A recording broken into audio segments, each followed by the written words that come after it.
4ഉം 5ഉം 10ഉം തൊഴിലാളികൾ കൂടിയിട്ട് ഒരു പിക്കപ്പ്, ഒരു ടിപ്പർ, ചെറിയ ടിപ്പർ വാങ്ങും.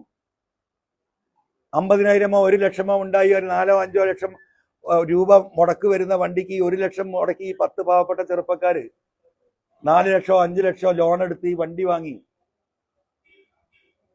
അവർക്ക് അവരെ തൊഴിൽ നഷ്ടപ്പെട്ടു എന്ന് മാത്രമല്ല, അവരുടെ പലരുടെയും, എന്റെ വീടിന്റെ ചുറ്റും അന്വേഷിച്ചാൽ നമുക്കറിയാം എത്ര ആൾക്കാരുടെ വീട് പോയിട്ടുണ്ടെന്ന്. എന്താ വരാത്തത്? ഇവിടുത്തെ ക്രഷർ മുതലാളിമാർ, വൻകിട ക്രഷർ മുതലാളിമാരുടെ എംസാൻഡ് ഇവിടെ വിറ്റുപോകണം. അവരുമായിട്ടുള്ള ധാരണയാണ്, നെക്സസ് ആണ്. ആ മുതലാളിമാർക്ക് വേണ്ടിയിട്ട് ഈ പ്രദേശത്തെ പാവപ്പെട്ടവരുടെ വയറ്റത്തടിച്ചപ്പോൾ ഞാനത് സംസാരിച്ചിട്ടുണ്ട്, നിയമസഭയിൽ പറഞ്ഞിട്ടുണ്ട്. ആ പാവപ്പെട്ടവർക്ക് ഞാൻ സംസാരിച്ചിട്ടുണ്ട്, ഇപ്പോഴും സംസാരിച്ചുകൊണ്ടിരിക്കുകയാണ്. അതാണ് ഞാൻ അധിക പ്രസംഗി. ആ പ്രസംഗം എനിക്ക് തുടരാതിരിക്കാൻ പറ്റുമോ?